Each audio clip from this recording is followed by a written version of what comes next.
Episode की start में हम लोग एक सीनरी दिखाई जाती है हम लोगों को। वो सीनरी बहुत ज़्यादा सुंदर होती है और तभी हमें उस सीनरी में एक पवेलियन बना होता है। फिर हमें उस पवेलियन के ही एक मार्शल फील्ड में लेकर जाया जाता है। वहाँ पे हम देखते हैं कि वहाँ पे एक औरत खड़ी होती है जो कि वहाँ पे वो उस पवेलियन की वहाँ पे हेड मिस्ट्रेस होती है और ये श्वेनिन पवेलियन होता है जहाँ पे वो वहाँ पे स्टोरी बता रही होती है कि हमारे यहाँ के जो वो थी एंसेस्टर उन्हें वहाँ से निकाल दिया गया था और उन्होंने बड़ी मेहनत से पूरा का पूरा पवेलियन खड़ा किया और उन्होंने एक जब अपने टाइम पे एक जेड टेल्समैन था हमें एक जेड पेंडेंट दिया था जिसकी मदद से हम यहाँ पे नोट डायनेस्टी में जो सबसे पावरफुल नोट नोट थर्टी है वहाँ पे हम एक पवेलियन में जाकर जा सकते हैं जब हमारे यहाँ पे एक इंटेलिजेंट और एक जीनियस इंसान होगा।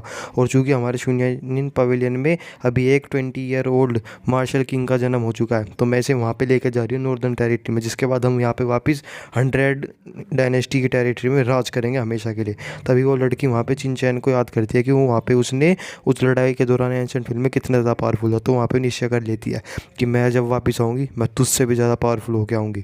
और तभी हमें वहाँ पे दूसरा सीन दिखाया जाता है। वहाँ पे जो चिनचैन और वही ब्लैक हेल्समैन होता है वो दोनों वहाँ पे बाहर आए होते हैं। तो उससे पूछता है क्या यही तेरे वहाँ की टेरिटरी है जो तेरा डीमन सेक्ट था, जिसको कहते हैं हाँ, अब से 1000 साल पहले यही हमारे डीमन सेक्ट की टेरिटरी हुआ करती थी। और यहीं पे इसी टेरिटरी में यहीं पे हमने एक जगह जो हमारे सेक्ट लीडर थे उन्होंने अपने आप को वहाँ पे एक जगह पे बंद कर लिया था और वहाँ पे वो तब से उस ताबूत के अंदर ही है।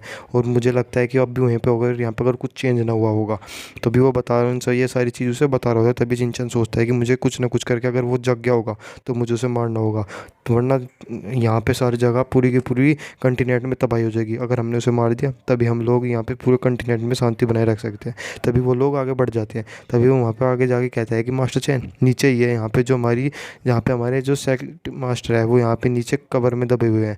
तभी वो वहाँ पे दोनों चले जाते हैं, जिसके बाद हम देखते हैं कि चिंचैन और वहाँ पे जो ब्लैक हेल्समैन होता है वो एक जगह जाके पहुँचते हैं। तभी हम लोग देखते हैं जब वो लोग वहाँ पे धीरे धीरे करके आगे जा रहे होते हैं तभी उसे महसूस होता है चिंचैन को वहाँ पे डेथ एनर्जी होती है। तभी लोग आगे जाके देखते हैं वहाँ पे जो कुछ कंकाल होते हैं वो वहाँ पे पड़े हुए होते हैं। वहाँ पे जो लोग होते हैं उन लोगों के अंदर से जो उनका ओरा होता है, उनका लाइफ एनर्जी होती है, उनकी कल्टीवेशन सब कुछ निकाल ली गई होती है। सिर्फ यहाँ पे कुछ नहीं, उनकी सिर्फ डेड बॉडी बची हुई होती है, एक तरीके से ज़ोंबी बॉडी होती है, भले पर वो जिंदा नहीं होती। तभी वो चेक करता है ब्लैक हेल्स में तो वो देख के हैरान हो जाता है कि तो ब्लड थर्स्टी कुंफू है, ये हमारी डायनेस्टी यानी कि हमारे पूरे के पूरे डीमन रियल में बहुत पावरफुल कुंफू माना जाता है।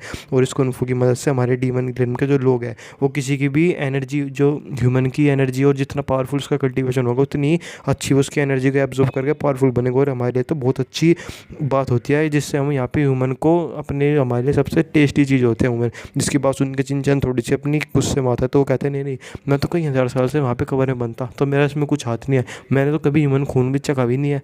तभी वो सारी बात बता रहा होता। तभी उससे पूछा तो यहाँ पे क्या हो, तो कहते हैं कहीं हो सकता है कि सेक्ट मास्टर जिंदा हो गए हो। तभी वो वहाँ पे एंट्री गेट पे पहुँचते हैं तो कहते हैं एंट्री गेट खुला हुआ है, कहीं सेक्ट मास्टर सच में जिंदा तो नहीं हो गए। जिसके बाद चिंचन टेंशन में आ जाता है और फिर अपनी मेंटल पावर से वहाँ पे आगे के एरिया को स्कैन करता है। तो कहता है कि हाँ मुझे आगे कुछ लाइफ एनर्जी की सिग्नल तो आ रहे हैं। तभी हम देखते हैं कि वहाँ पे हमें अंदर तक आ जाता है, हमें वहाँ पे और कोई नहीं, वहाँ पे जो मोली होता है वो वहाँ पे बैठ के कल्टीवेशन कर रहा होता है अपनी। तभी वहाँ पे वो जो चिंचैन और ब्लैक हेल्समैन दोनों पहुँच जाते हैं।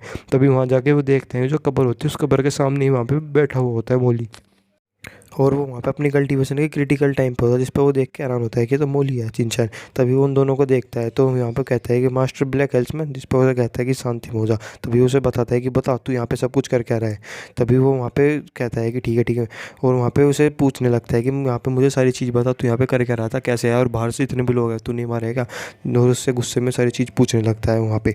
जिसके बाद हम लोग देखते हैं वो कहता है कि हाँ हाँ मैं यहाँ पे ब्लैक हेल्समैन मास्टर मैं यहाँ पे आया जरूर हूँ टेरिटरी में, और यहाँ पे जो सभी लोग हैं मैंने नहीं मारा, इस बोतल ने मारे। जिस पर कहता है कि तेरी हिम्मत कैसे हो गई। तभी वो बोतल होती है वो गुस्से में आ जाती है और वहाँ पे आके उसे कहता है कि लॉर्ड इटर्नल लाइट बहुत साल हो गए तुझसे मिले। जिसके बाद हम लोग देखते हैं कि और वो कहता है मुझे यकीन नहीं होता कि तू यहाँ पे एनसेल कर दिया इस ह्यूमन ने तुझे, तेरे ऊपर सील लगी हुई है। जिस पर गुस्से में आके अपना हथियार निकाल लेता है यहाँ पे ब्लैक हेल्समैन और उसके ऊपर अटैक कर देता है। जहाँ पे वो जो बोतल होती है जेड बोतल वो वहाँ पे अपनी एनर्जी की मदद से उसे रोक रही होती है उस पर अटैक करने के लिए। जिसके बाद हम देखते हैं कि वो उसे अपनी पावर से उसे ख़त्म करने की कोशिश कर रहा होता है। तभी हम देखते हैं कि वहाँ पे जो जेड बोतल होती है वो वहाँ पे अपनी एनर्जी रिलीज करती है और उसके अटैक को तोड़ देती है वहाँ पे ब्लैक हेल्समैन के। तभी हम लोग देखते हैं कि वहाँ पे जो मोली होता है वो नीचे गिर जाता है और जो जेड बोतल होती है वो भी इसी तरीके से नीचे गिर जाती है और वहाँ पे एक तरीके से सन्नाटा हो जाता है। जिसके बाद हम देखते हैं कि वहाँ पे जो मोली के शरीर में फिर से हलचल होने लग जाती है और हम देखते हैं वहाँ पे जो जेड बोतल होती है वो वापस से वहाँ पे हवा में उड़ने लग जाती है। और वहाँ पे हम देखते हैं जब भी वहाँ पे जो मोली होता है वो भी खड़ा उठता है। तभी हम देखते हैं जब मोली खड़ा उठता है तो वहाँ पे उसके अंदर से वो वहाँ पे रेड फिल्म डीमन बोल रहा है। यहीं पे एपिसोड खत्म हो जाता है। थैंक यू दोस्तों।